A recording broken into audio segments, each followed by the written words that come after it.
Dari hasil Bupati Ogan Ilir terkait pernyataan Badan Narkotika Nasional yang menduga hasil tes urin calon Bupati Ogan Ilir Awe Noviadi dimanipulasi, dinilai pihak RSMH Palembang sangat kecil kemungkinan hal tersebut terjadi.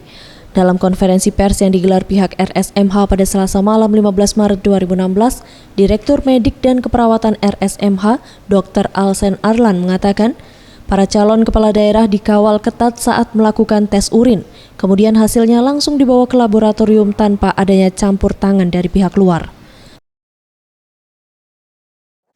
Itu juga kita antisipasi. Kemungkinan dia menukar dengan urin orang lain juga kita antisipasi.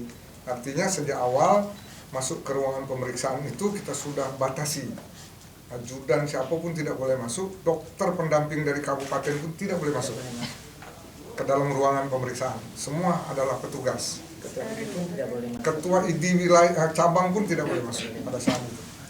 Kita sangat strike. Bahkan karyawan lain pun tidak boleh masuk. Dan itu sangat tertutup.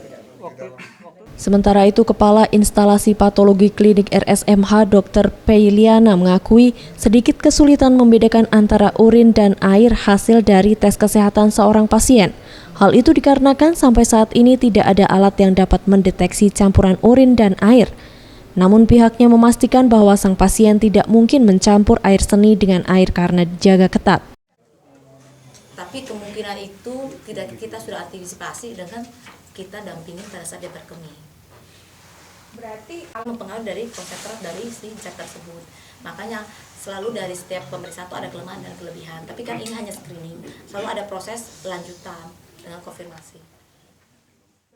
Tim pemeriksa kesehatan dari RSMH Palembang meyakini hasil tes cabub dan cawabub pada November lalu aman dan tidak meleset. Selain melalui tes urin, masih banyak pula serangkaian tes ketat lainnya yang menentukan hasil positif atau negatifnya pasien terindikasi mengkonsumsi narkoba. Faisal Ariantara, Sriwijaya TV.